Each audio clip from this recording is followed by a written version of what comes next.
So what did he say? Well, he didn't say nothing yet. I wouldn't offer him no deal until after you get a chance to meet the guy. But you won't have no trouble buying the joint. It's up for sale. I told you, I don't want to buy the place. I just want a hunk of it. Even if you can get the whole setup for 18 grand? What good is the whole setup, you dope? Can I go into the shellac-making business with my record? Well, who's going to know about that? The government is going to know about that. The first time I try to buy denatured alcohol, I'd have to fill out an application, wouldn't I? Well, you could use a phony name. Sure. I can talk myself into a nice perjury rap, too, as soon as they got wise to me. Look, Whitey, you don't know this racket yet. It ain't like running a gambling joint. When you buy denatured alcohol, you got to deal with the government. You got to have somebody front for you. Somebody they trust enough to give a permit to. Otherwise, you can't buy a drop. Oh, I get you now. You just want to use this shellac guy to buy it for you. That's why I asked you to look him over to see if we can take him without us knowing it.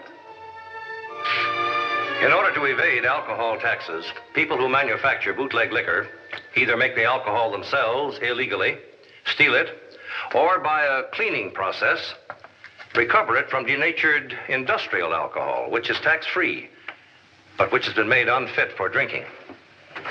And now, in my role as Chief Enforcement Officer of the Alcohol and Tobacco Tax Division, Internal Revenue Service, I'm going to tell you about a case involving this process and the life of a man who unwittingly became a party to it. This is Treasury File 6410, Alcohol and Tobacco Tax Division. The case of the frightened man. Now, as I understand it, you don't want to buy the business outright, but you do want a half interest. That's right, Mr. Miller. Kind of a partnership. We don't know too much about the shellac-making business, so we want you to stay right on here and run everything the way you have been. We'd kind of just be backers. Well, I sure could use the money you'd be investing. I could pay some of my bills and get on my feet again. After all, I've been here a long while. You see, this belonged to my father before me, and it sure would please me if I could go on working here and not have to sell out. Look, Mr. Miller, we want you here as long as you want to stay. We just feel we can make the place pay if it's run right. Well, it may take you a while to get your investment back. Well, that's okay. Mr. Sherman ain't in no hurry. That's right. Besides, I got a couple of ideas how we can pull you out of the red. It takes a lot of denatured alcohol to make up the shellac and stuff, don't it? That's right, it does. About how much does your permit allow you to buy? Well, my permit's for 600 gallons a month, but with business the way it is, I haven't been buying near that much. Well, I got a hunch you will from now on, so you better start ordering it. When you go into business with me, Mr. Miller, you're going to sell a lot of shellac. Well, who are these new friends of yours, Pa?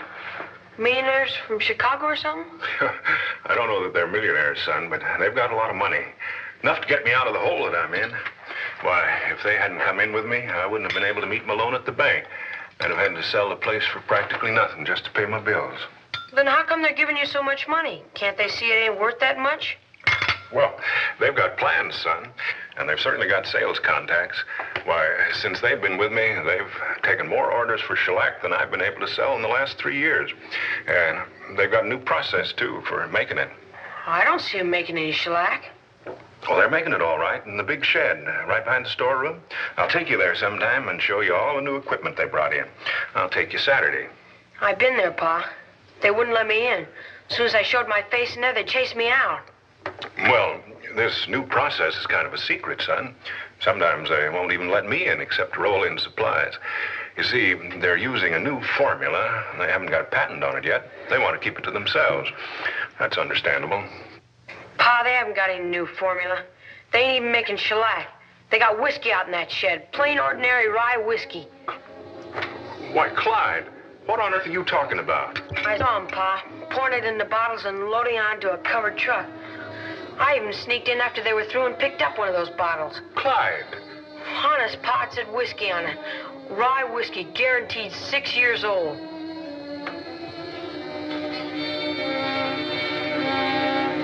See, Pa, I told you they were loading whiskey in here.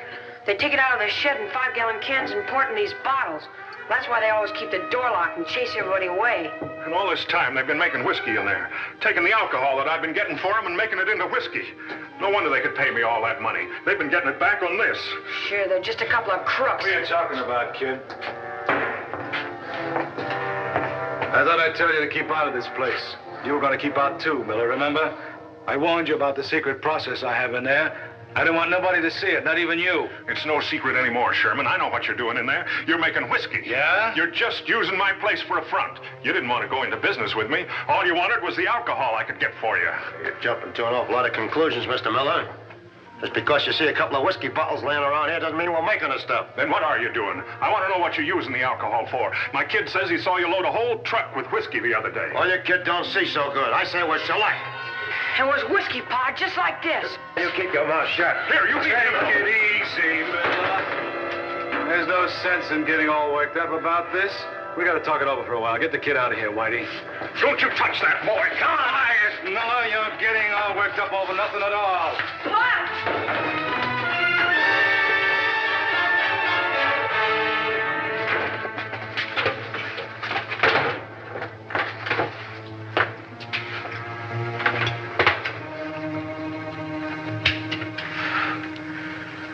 Now, let's be sensible about this, huh, Miller?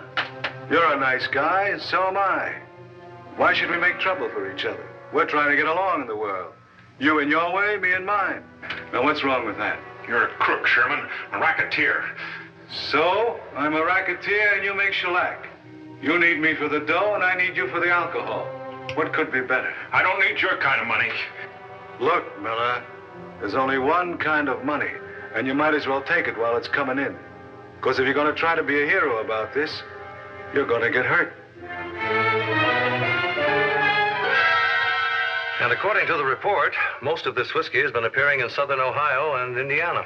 Anything distinctive about the bottle or the whiskey itself? The lab turn up anything? Just one unusual item. Outside of the normal amount of flavor extract and coloring matter, the lab found traces of an alcohol denaturant, which would seem to indicate that whoever is making this whiskey is probably using industrial alcohol that's been recovered. Cleaning it, huh? Mm-hmm. Are there any leads on where this denatured alcohol is coming from? Just one so far. I checked with the regional office, and I had a list made up of all denatured alcohol permits applied for during the past year. Take a look at it. About halfway down the page, there's a shellac and varnish company that's increased its purchases almost 300% in the past few months. Yeah, that might be the source, Chief. Well, it's certainly worth looking into, Warwick. The company is buying almost 600 gallons a month. And the denaturant in the alcohol that they're buying is the same as the one that was found in this whiskey. In an effort to find out if the increased purchases of denatured alcohol, which Mr. Miller had been making in recent months, were warranted by a corresponding increase in the amount of business he was doing, Investigator Warwick checked with several businessmen in town who knew Miller and supplied him with the other raw materials needed for the manufacture of shellac and varnish. No, I'd have no way of knowing that, Mr. Warwick. We simply take orders and make deliveries to him. Mm-hmm. But in the past 6 months, there's been no indication of increase in business activity, and the orders he's placed with you for raw materials have been about the same as they always were. Yes, sir. Well, now, come to think of it, I have noticed one thing. He's not so far behind on his bills anymore. But I suppose that's natural enough. He's beginning to get on his feet again. Oh, how do you mean? Well, he was in bad shape for a couple of years there. First he lost his wife, and then his business went bad. Had the place up for sale only a few months back. Couldn't make his notes at the bank. Then he was going to sell out. Oh, do you happen to know why he didn't sell out? How he suddenly got enough money to continue? No, sir, I don't. Well, there's been talk around town about him taking in a couple of new partners, but nobody around here ever sees them or knows who they are. Mm-hmm. And Miller himself doesn't talk about them? No, sir. All right, Mr. Rustin. I appreciate your cooperation. You've been very helpful. Well, Another one, Pa? You gonna write for another alcohol permit for those two guys? Well, you know they're crooks. I don't know anything of the kind. Now, we were mistaken about them. They weren't really making whiskey. That was just one of the workers. One of the mixers. They fired him, and there's nothing like that going on anymore. Pa, how can you talk like that? How can you make believe there's nothing going on when you know there is? It's like you're working for them, Pa. It's like being as bad as they are. It isn't being anything. Now, you're just too young to understand. I wish you'd mind your own business. Ain't it my business to see that you get a square deal and not let those two crooks walk all over you? Why don't you throw them out? Why don't you go to the police? Because there's nothing to go to the police about. Isn't there? You never lied to me, Pa. As long as I can remember, you never told me anything that wasn't so. And now you're washing all that out. You're washing out a lot of other things, too, Pa. All the things you and Ma taught me about being honest, standing up for what's right. If I did what you're doing now, you'd smack me. You'd take me out in this shed and... No, I wouldn't, son. I'd try to understand. Understand? Understand what? Knowing you're doing something wrong and closing your eyes to it? How many more permits are you gonna write for them? How long are you gonna let them go on, Pa?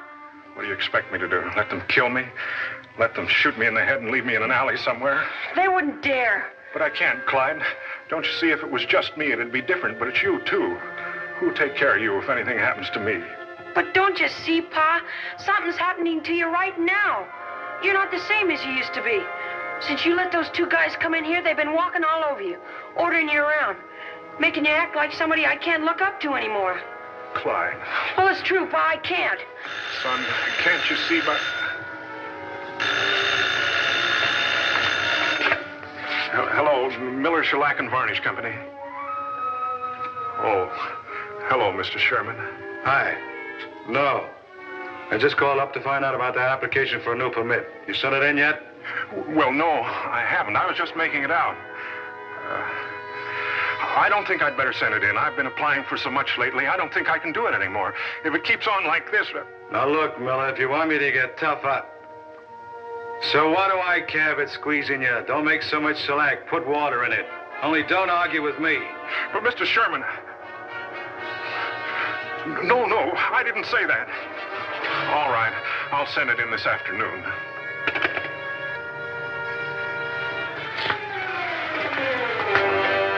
Clyde,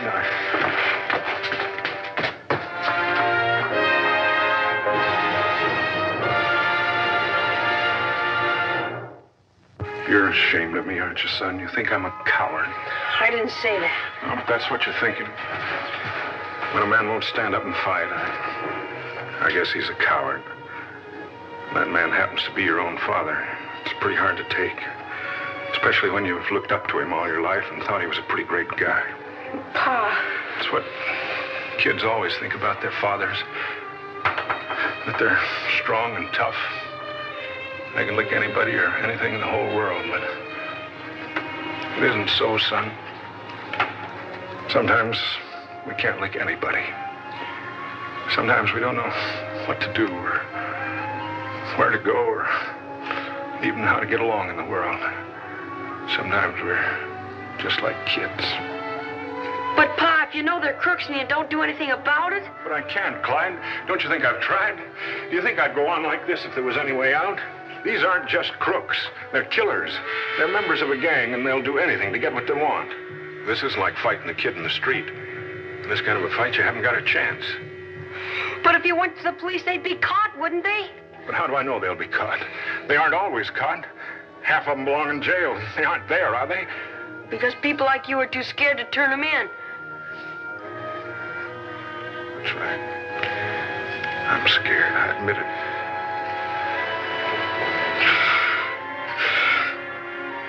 But I'm alive. Are you? You call living like this being alive? Taking orders, being afraid all the time, cutting down the shellac you make so you can give them more alcohol? How long are you going to let this go on? I don't know what I'm going to do, son. Just leave me alone. So you don't want the deal no more, huh? You hear that, Whitey? He don't like our money. He wants to call everything off. You gotta let me out, Sherman. I'll pay you back every cent I owe you. Just let me out and I'll sell this place for whatever I can get. We don't want you to sell, Miller. We can't get no more out there if you sell. That's why we invested in you. You never invested in me. All you wanted was the alcohol. You wouldn't have gotten that if you hadn't fooled me into thinking you were honest. Now, please, Sherman, you've done everything you can to me. You've got to let me out. I just can't take it anymore.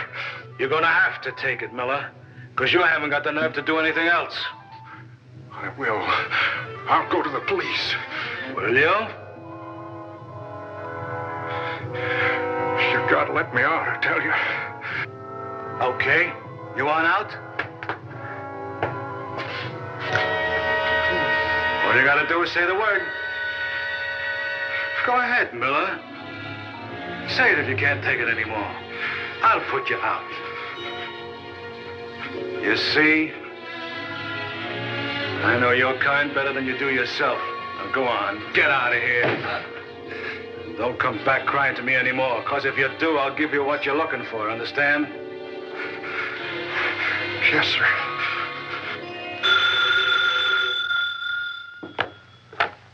Yes. Oh, hello, Warwick. What's new? I see. You think that Miller is actually making less shellac than he was before in spite of the increase in alcohol orders?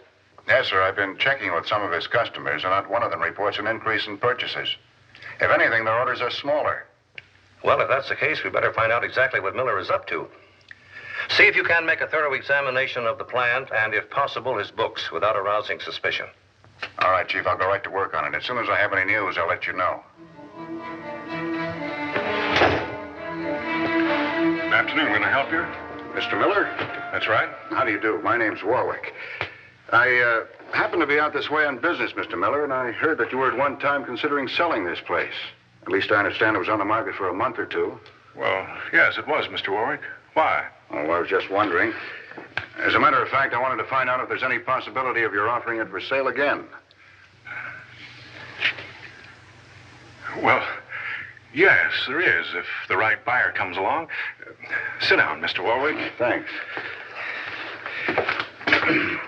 In fact, I was thinking about this just this morning. I'd sort of like to get out of what I'm doing and go into some new kind of business. I need a change. Mm-hmm. Of course, you can furnish statements on profits, volume of business, the accounts you service, and so on. Of course, of course. I'll be glad to show you my books. We could have an appointment, and I'll go over them with you. Good. In fact, if you'd like to look over the... What is it, Mr. Miller?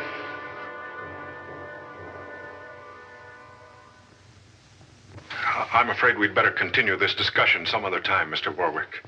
Well, any time you say. Well, suppose you come back tomorrow. We'll have more time to talk about it then. I'll see you tomorrow. All right. I'll be back in the morning. Thank you.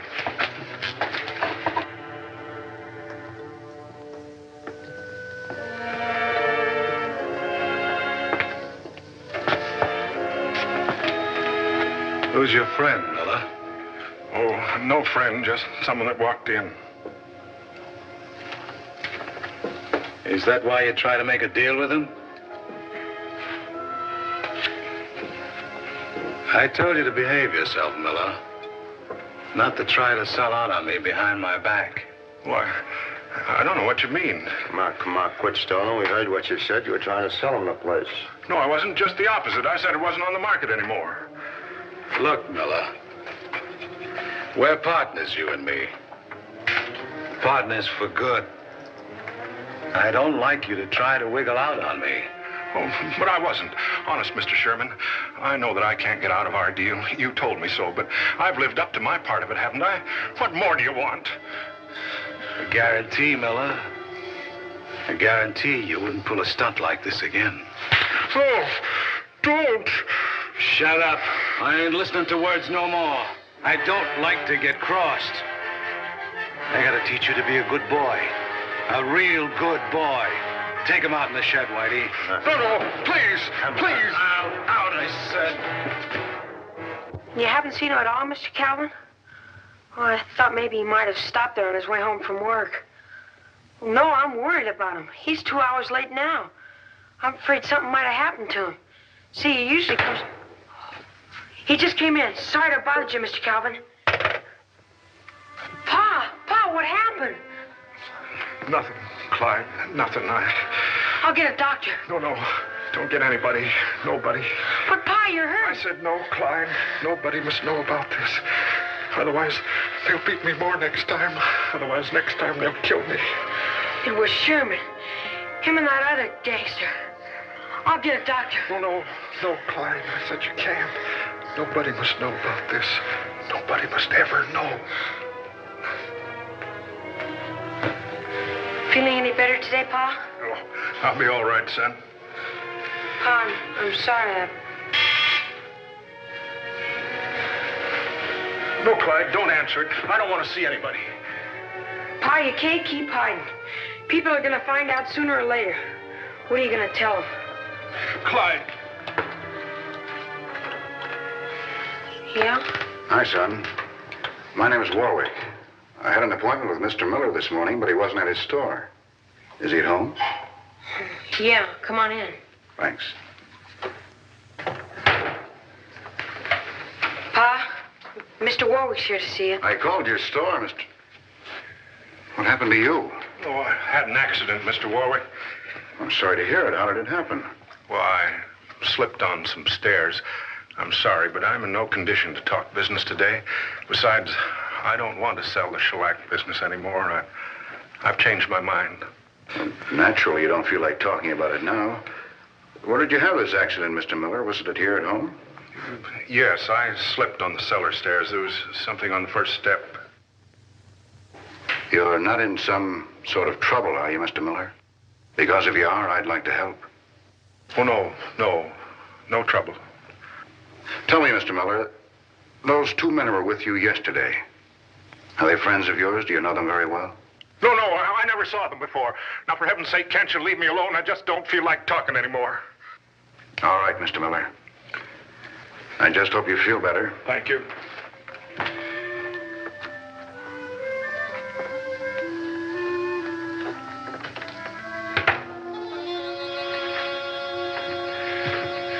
Pa, maybe you think it's right, but I say it's wrong.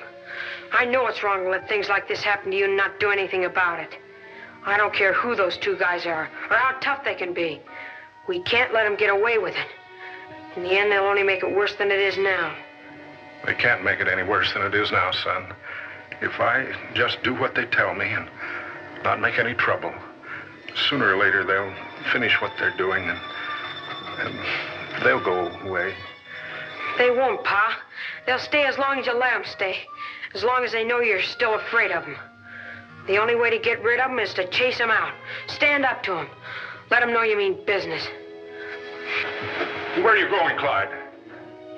I'll be back, Pa. When they've gone, I'll be back. Come back. Clyde!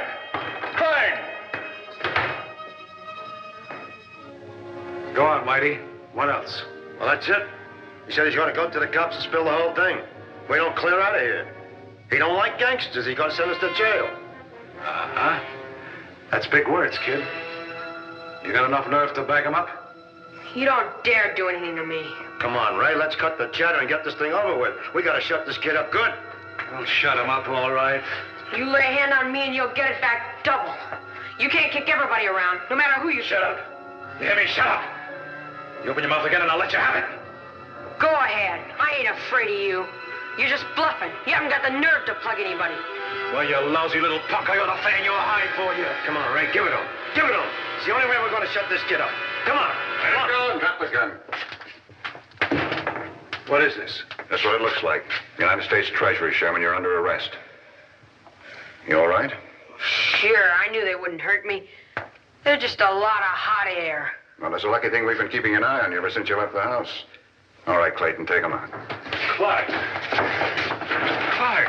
What are you doing here? Well, I'm all right, Pa. Sure, he's fine. He's just been helping the Treasury Department crack a tough case. Well, they're not so tough, Mr. Warwick. Take the gun out of their hands and they're not tough at all.